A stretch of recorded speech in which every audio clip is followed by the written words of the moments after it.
خاصا کمزور کر دیا، اور اسی لیے ہمیں اپنے اہداف میں مکمل کامیابی ہو رہی ہے۔ ہم نے اسرائیل کو ناقابل تلافی، اور گزشتہ روز انہوں نے یہ بھی کہا کہ انہوں نے کویت، دبئی اور دیگر ممالک میں بھی حملے کیے، لیکن کاش اس جنگ کو روکنے کے لیے سفارتی سطح پر بہت زیادہ کوششیں ہو رہی ہیں، جس میں اب قطر بھی مین مرکزی کردار ادا کر رہا ہے، چین بھی، پاکستان بھی، لیکن ڈونلڈ ٹرمپ کا دیوانگی اور نیتن یاہو کا پاگل پن، ناکامیاں اس کو روک رہی ہیں۔ ناظرین، دوسری طرف اہم خبر ہے کہ پاکستان انقلاب نے کہا جو پائلٹ امریکہ کے اربوں روپے کے ریسکیو طیارے اس کو لینے آئے تھے، ہم نے 2 ان کے MQ-9 طیارے مار گرائے ہیں۔ پاکستان انقلاب کا کہنا ہے کہ جو پیراگلائڈر طیارے مار گرائے ہیں، ابوظہبی، بحرین اور کویت پر اہم جگہوں پر حملے کیے ہیں۔ لیکن اس دوسری طرف ناظرین یہ بھی انٹرنیشنل میڈیا خبریں نشر کر رہا ہے کہ شمالی کوریا نے اس کا دعویٰ کیا ہے، محمد حسین باقری جو ایرانی امور کے ایکسپرٹ ہیں، انہوں نے کہا شمالی کوریا نے مختلف ممالک کے راستے میں 500 میزائل لیٹسٹ میزائل جو کم و بیشتر 15,000 کلومیٹر تک جن کی رینج ہے، وہ ایران کے حوالے کر دیے ہیں اسپین سی کے ذریعے۔ کیسے پہنچے؟ 15,000 مائل ایران سے تو اسرائیل صرف 1,500 کلومیٹر ہے۔ تو کیا یہ جنگ بھری ہونے جا رہی ہے؟ اس کو روکنا ہوگا۔ دوسری طرف ناظرین، ایران نے کہا ابنائے ہرمز کو کھلوانے کے لیے پاکستان، مصر، دیگر ممالک نے اہم کردار ادا کر رہے ہیں۔ انہوں نے کہا اس سلسلے میں آج مصر کے وزیر خارجہ نے گزشتہ روز ایران اور امریکن حکام سے بھی بات کی، اور انہوں نے کہا، ایران نے ایک ہی کہا کہ ہم نے جنگی جواب دیا ہے، حملوں کا جنگ شروع نہیں کی، امریکہ کو جنگ بندی پر روکا جائے اور امریکہ پر سینکشن ختم کی جائے۔ ایرانی میڈیا کے مطابق، ان کی نیوز ایجنسی کے مطابق، ہمیں اپنے دفاع میں اٹیک کرنے کا حق ہے، ہمارا ناقابل تلافی نقصان ہوا ہے، لیکن یہ نقصان فتح میں بدلے گا جب امریکہ کا سارے دعوے جھوٹ ثابت ہوں گے۔ ٹرمپ کہتا تھا کہ ہم نے ایران کو جنگ کے قابل نہیں چھوڑا، پتھروں کے زمانے میں بھیجیں گے۔ اب منگل کو کیا کرتے ہیں یہ الگ بات ہے۔ ناظرین، امریکن صدر جس نے ایران کی قیادت پاسداران انقلاب ضائع کر دی، لیکن اسے کامیابی نہیں ملی۔ 87ویں دن بھی خلیجی ممالک میں بھی ناقابل تلافی نقصان ہوا ہے۔ اسی لیے نیٹو اور برطانیہ، آسٹریلیا، دیگر ممالک، جرمن، ہالینڈ، پاکستان اس جنگ کو رکوانے کے لیے سفارتی سطح پر اہم کردار ادا کر رہے ہیں، لیکن نیتن یاہو کی خواہش ملک دنیا میں کر رہی ہے۔ اب ڈونلڈ ٹرمپ ہاری ہوئی بات کو، ہاری ہوئی جنگ کو جو اس نے ایران پر مسلط کی، جیتنے کے لیے پھر دھمکی دے رہا ہے کہ منگل کا دن ایران پر power plant day, range day ہوگا، سب ایک ساتھ لپیٹ میں آئیں گے، ایسی چیزیں پہلے کبھی نہیں دیکھی ہوں گی۔ ناظرین، کھول دو بحر ابنائے ہرمز، پاگل، ورنہ تم جہنم کی زندگی گزارو گے۔ ابھی چند دن پہلے ڈونلڈ ٹرمپ کہہ رہے تھے بحر ہرمز کا ہمارا تعلق ہی کوئی نہیں، جس ملک کو تیل ہے ہمارا تو امریکہ میں ہوتا ہے۔ تو ان کے متضاد بیانات، اٹیک کر دیا، ایران نے نیوکلیر پاور بنا لی، رجیم چینج کرا لیا، ہم نے اسے صفحہ ہستی سے مٹا دیا، یہ جوابی کارروائی نہیں۔ جیسے ہی وہ جوابی کارروائی کرتا ہے، امریکہ کو دن میں تارے نکل آتے ہیں۔ ناظرین، دوسری طرف ایران میں امریکی پائلٹ کو ریسکیو کرنے والے ایرانی میڈیا کے مشن کے دوران 2 امریکی ٹرانسپورٹ طیارے MC-130، ایرانی میڈیا کا دعویٰ ہے یہ طیارے ایک متحرک ایئر بیس پر لینڈنگ کے بعد زمین میں دھنس گئے تھے، جس کے باعث امریکی فوجیوں کو انہیں خود ہی تباہ کرنا پڑا۔ امریکی میڈیا کا دعویٰ طیاروں کی مالیت 100 ملین سے 10 کروڑ ڈالر ہے۔ یہ امریکی میڈیا بھی کہہ رہا ہے، ایران کہہ رہا ہے ہم نے مار دیے، لیکن امریکی میڈیا نے بھی اسے تسلیم کر لیا ہے۔ دوسری طرف ناظرین، یہ بھی کہا جا رہا ہے کہ ایران اصفہان میں زخمی پائلٹ کو ریسکیو کرنے والا امریکہ پھر ایرانی میڈیا 1C-130 اڑان نہ بھر سکا اور امریکہ کے مطابق جہاز کو خود تباہ کیا۔ اب یہ دیکھیں خربوں ٹریلین ڈالر کا امریکہ نے اپنا ہی نقصان کرا دیا۔ ایران کو تو تباہی کیا ہی کیا، اس پہ تو 40 سال سے سینسر تھی، لیکن کیا پوری دنیا میں خطرے کی گھنٹی نہیں بن گیا؟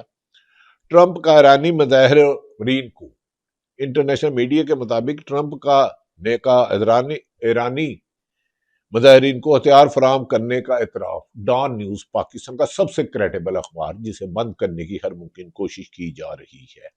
ناظرین اب آ جاتے ہیں پاکستان کی سیاست پر۔ پاکستان کی سیاست پر اس وقت بڑے برے حالات ہیں، انصاف نایاب ہو گیا ہے، یہاں تک کہ ہمارے بڑے اچھے دوست ہیں، ہمارے نون لیگ میں بھی بہت پیارے دوست ہیں، رانا ثناء اللہ، شہباز صاحب، حمزہ صاحب اور قابل احترام نواز شریف صاحب، سارے۔ افسوس ہے کہ انتقامی کارروائیوں پر ناظرین یہ بہت آگے گزر گئے ہیں۔ میاں اسلم اقبال جو سینئر وزیر تھے پی ٹی آئی کی حکومت میں، ان کے گھروں کو درجنوں مرتبہ توڑا گیا۔ میاں اسلم اقبال سمن آباد سے ہیں، مڈل کلاس کے ہیں۔ پی ٹی آئی کے رہنماؤں نے میاں اسلم اقبال کی والدہ گزشتہ روز انتقال کر گئی، ان کا جنازہ ہو گیا۔ جمہوریت کے صدقے جاؤں، میاں اسلم اقبال جنازے میں شریک نہیں ہو سکے۔ ان کا آبائی گھر مسمار کیا جا چکا ہے، کئی دفعہ ان کے بھائیوں کو گرفتار کیا ہے۔ میرے خیال میں جمہوریت کا اس سے ننگا چہرہ اور کیا ہوگا؟ مائیں تو سب کی سانجھی ہوتی ہے۔ ہم تو نواز شریف کی والدہ شمیم محترم بیبی جب زندہ تھی، ان سے بھی دعا کی گزارش کرتے تھے کسی ریفرنس سے۔ مائیں تو سانجھی ہوتی ہیں۔ بہرحال بدقسمتی یہ ہے۔ ناظرین دوسری طرف کل پھر علیمہ خان، سلمان اکرم راجہ، عمران خان کی بہنیں ملنے جائیں گی۔ عدالت کا حکم بھی ہے، جیل قوانین بھی ہے۔ کیا انصاف ہوگا یا نہیں ہوگا، یہ فیصلہ تو حکومت نے کرنا ہے، لیکن حکومت کے پلے کچھ نہیں رہا۔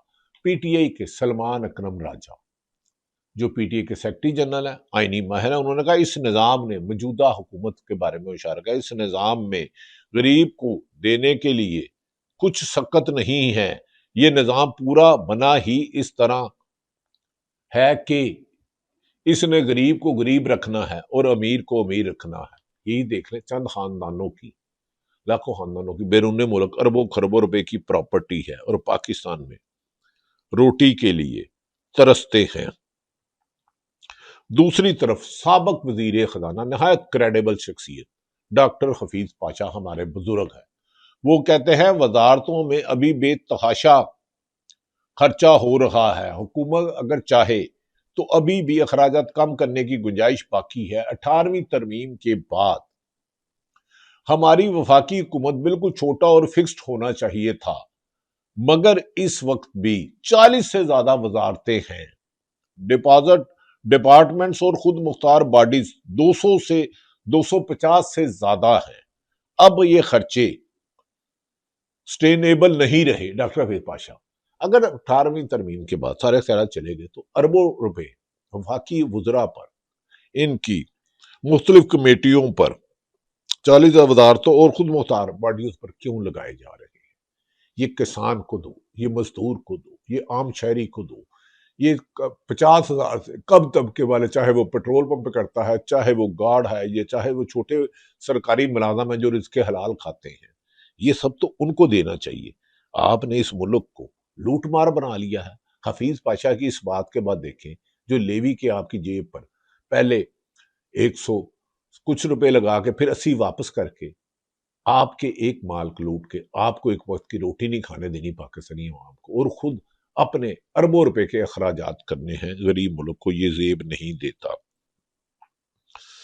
ناظرین اس موقع پر ہمارے ایک اور دوست سابق گورنر سندھ نواز شریف صاحب کا محمد زبیر صاحب بڑے بولڈ بولتے ہیں، اکانومی کو سمجھتے ہیں۔ وہ کہتے ہیں جب وزیر اعظم کو پتا چلا کہ ڈاکہ پکڑا گیا ہے، پیٹرول کی قیمت پہ یہ بات کر رہے ہیں، میں کلیئر کر دوں، بڑے آرام سے آئے اور ایسے پریشان حال بیٹھے تھے، اور پھر انہوں نے ہمدردانہ الفاظ میں کہا جی دیکھیں مجھے پتا ہے قوم کو کتنی مشکلات ہیں، قوم کی تو زندگی عذاب کر دی ہے، اس لیے میں 80 روپے کم کرتا ہوں۔ 80 روپے آپ نے ڈالے ہی کیوں تھے؟ سوال تو بڑا اہم ہے، ڈالے ہی کیوں تھے؟ ٹیکس میں آپ اپنا کام مکمل نہیں کر سکے، جو ایف بی آر نے بنایا، آئی ایم ایف نے ایگری کیا، اور پھر وزیر اعظم نے شان و شوکت سے اعلان کیا تھا۔ محمد زبیر، اب اس کا جواب اگر حکمرانوں کے پاس ہے، وزیر اعظم ہمارے شہباز شریف صاحب اچھے آدمی ہیں، ہمیں بتا دیں، ہم ان کا موقع بھی دے دیں گے۔ بھئی یہ بڑا تو آپ نے، آپ کو پتا تھا کہ آپ اتنی بڑھا رہے ہیں 138 روپے سے زیادہ، تو پھر یہ لیوی تو جا رہی ہے ٹیکس کے زد میں۔ اب ناظرین دوسری طرف یہ بھی کہا جا رہا ہے کہ پاکستان میں بہت بڑے معاملات ہو رہے ہیں۔ انہوں نے کہا اس نظام میں پی ٹی اے کے اس کا نہیں کیا گیا۔ اب دیکھنا یہ ہے کہ پاکستان میں مہنگائی کے اس دور میں جب سرکاری ہسپتال ڈرونے خواب بن جائیں، غریب آدمی کا ادھر سینئر ڈاکٹر بیٹھ کے علاج ہی نہ کرے، اور 90 پہ ہر تمام سینئر ڈاکٹر سرکاری اسپتالوں میں صبح وزٹنگ پروفیسر کی طرح جاتے ہیں، رات کو 6-7 ہزار روپیہ فیس لیتے ہیں پرائیویٹ کلینکوں میں، پرائیویٹ ہسپتالوں میں، اور 50-50 ہزار کے ٹیسٹ لکھتے ہیں، اور وہاں آپریشن کرتے ہیں، 24 گھنٹے اویلیبل ہوتے ہیں، آن کال ہوتے ہیں، اور کروڑوں روپے کماتے ہیں۔ سرکاری اسپتالوں کے ڈاکٹروں کو ایک بڑا مقدس پیشہ ہے، 10 گنا فیس بڑھا دی جائے، لیکن غریب کو سرکاری اسپتالوں میں رسوا نہ کرو۔ جو مریضوں کو اور ان کے لواحقین کو پریشانی اور اذیت ناک تکلیفیں ہوتی ہیں رویے سے، اور سرکاری سکولوں کو بہتر کرے۔ خدا کے لیے لٹریسی ریٹ ختم ہو رہا ہے پاکستان میں، موجودہ حکمرانوں کے بچے تو باہر پڑھتے ہیں، امیر لوگ بھی پڑھا لیتے ہیں۔ سینٹر ماڈل لاہور کا سکول پنجاب کا دارالحکومت ہے، کبھی خواہش ہوتی تھی ہر امیر آدمی کی، پہلے افسران آتے ہی وہاں سے، اب اسے بھوت بنگلہ بنا دیا گیا، اور پرائیویٹ سکول جن کی 50 ہزار سے 1.5-2 لاکھ روپے فیس ہے، وہ 1% لوگ بھی نہیں کر سکتے۔